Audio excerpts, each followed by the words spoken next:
This is not an institution that is run by primarily POCs or those that the structures of the institution are not they're not decolonial structures. They're still it's very traditional academia, and so with that comes white supremacy. With that comes policing bodies. With that comes very conscious bias, implicit bias. So, I love being here because I love the students. I love the possibilities. I love the work that's created. I love teaching.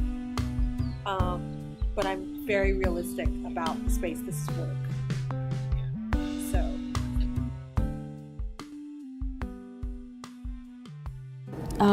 My name's Carla Salamanca. I'm a animation senior at California College of the Arts, and I'm from Houston, Texas. Hello, my name is Zach Anderson. I'm a junior transfer student at CCA, and I'm originally from Sacramento. My name is Xavier Daniel, 20 years old.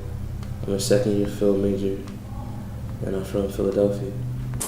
So my name is Julie Torres. I'm from Dallas, Texas. My pronouns are she, her, herself. My major is interaction design. I am about to be a sophomore. So, I am Shyla Pacheco-Hamilton. I am faculty in the first year department and diversity studies department.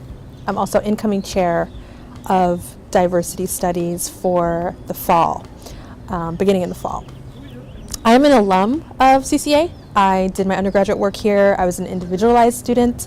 And then I was also a staff member. I worked in residential life for a short period. I have had a relationship with CCA for about 14 years now. I feel like I've integrated okay. I feel like I haven't, put in the effort to really be a part of the school. I don't know, it's easier for me to relate to people who are I can talk to them more easily. It's like we can relate and talk about a lot of things more easily than I can with someone who is, because it's like that's the environment I was raised in. That's the environment I was I know. Personally, me, I feel like it went well. At first, it was a little hard because of who was here. A lot of international students that didn't want to be a part of the community, so I really wasn't talking to them. And a lot of white people that were sort of cool with me, but I really didn't get to know them because of where we came from and my background, and sort of just gravitated more to the black kids. So it was hard at first, but then integrated, coming more into the years, it sort of got more into it. If anything, a lot of the self-awareness of being a person of color didn't become as relevant until I came here. I didn't want to make works of art about being a person of color until I came here. I didn't feel like I could voice it in a way. I didn't feel inclined to. If someone had pointed out oh, you're this, and then suddenly I have to be this, I have to play that role. And at first that really bothered me a little bit. Then I just decided to take the title for myself. I think that CCA is a lot more diverse than other private colleges in California, but I still think that there is still a lot of work to be done.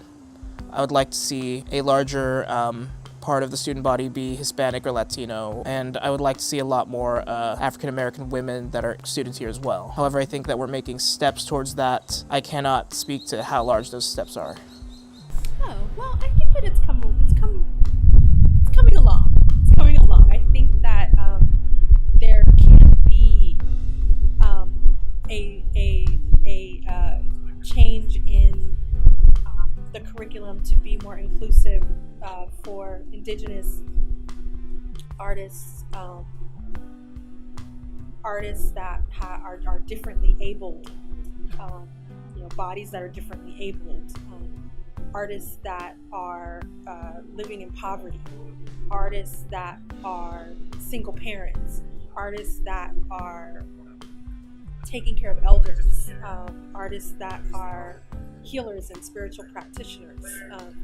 I mean, the list goes on and on and on, and then that really changes the way that we make work. And we're supposed to be teaching students to make art that matters, right? But if we only allow certain perspectives, how do we achieve that goal? So I think that there's always room. There's always room. I think that curriculum should be fluid. So in my classroom especially, I try to make sure that we are understanding that all voices are going to be heard. That means that we're going to stop and we're going to debate things. That means that if someone has an opinion that is in the minority for the classroom, that they have space to express that. So P.O.C. voices, which sometimes they're used to being marginalized, make their way into the center.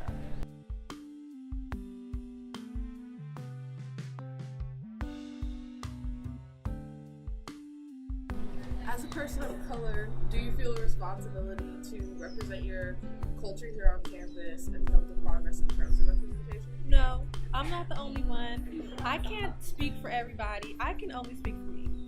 So no, I don't. But I do feel like I have a responsibility to reflect humanity back.